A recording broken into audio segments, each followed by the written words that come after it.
आशिषको question के थियो भने दाइ मेरो इसेवा आइडीमा नम्बर अलरेडी एक्जिस्ट भन्छ तर नम्बर भर्खर निकालेको त्यही पनि युजर नम्बर अलरेडी एक्जिस्ट भन्छ एउटा भिडियो बनाइदिनु भनेर मलाई क्वेसन सोध्नुभएको थियो। मैले उहाँको क्वेसन यहाँ कपीमा लेखेको थिएँ पढेर हजुरलाई सुनाउनको लागि। सो अब म हजुरलाई यसको प्र्याक्टिकल आखिरमा उहाँले के गर्न खोज्नु भएको प्र्याक्टिकल रूपमा इसेवा एप्लिकेसन खोलेर देखाउन गइरहेको छु।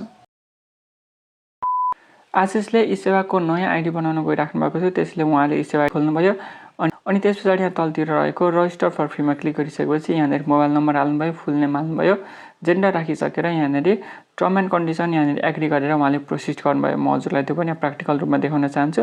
मेरो इसेवा नम्बर धेरैजनालाई थाहा छ, यो मेरो इसेवा नम्बर अनि मैले मेरो फुल नेम लेखेँ। फुल नेम लेखिसकेपछि अब यहाँनिर आफ्नो म जेन्डर चुज गर्छु, जेन्डर पनि चुज गरेँ। अब यहाँनिर म एग्री गर्छु अनि अब सुन्नुहोस् है, यहाँ म प्रोसिडमा क्लिक गर्दा के भन्छ भने यहाँ हेर्न सक्नुहुन्छ युजर यो अलरेडी एक्जिस्ट।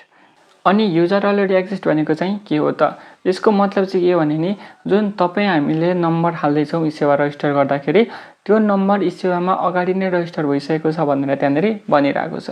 कहिलेकाहीँ हामीले रजिस्टर गर्दा गर्दै नेटवर्क कनेक्सन इरर अथवा कुनै टेक्निकल इस्युले गर्दाखेरि रजिस्टर बिचमा इरर भएर त्यो रजिस्टर सक्सेसफुल भएर पछाडि फेरि रजिस्टर गर्दाखेरि यस्तो समस्या आउन सक्छ। भन्नुको मतलब के भने कहिलेकाहीँ हामीले हाम्रो नम्बरबाट रजिस्टर गर्दाखेरि त्यो नम्बर चाहिँ रजिस्टर हुन्छ तर त्यहाँनिर हामीलाई स्क्रिनमा नदेखाउने समस्या कहिलेकाहीँ 100मा 100% होइन, 100मा 0.01% कहिलेकाहीँ सम्भावना यस्तो हुन्छ।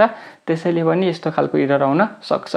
अनि अर्को चाहिँ के भने अर्को चाहिँ नम्बर सेम भएर हुनसक्छ तर यो पनि फेरि के हुन्छ भने 100मा 0.01% नै हुन्छ। म तपाईँलाई के सजेस्ट गर्छु भने नि जुन नम्बरबाट तपाईँले इसेवा रजिस्टर गर्दै हुनुहुन्छ नि त्यो नम्बरबाट एकचोटि एमपिन रिसेट गर्ने प्रयास गर्नुहोस्। एमपिन रिसेट भयो भने तपाईँले सहिलेसँग एमपिन राखेर तपाईँले आफ्नो इसेवा आइडीलाई लगइन गर्न सक्नुहुन्छ।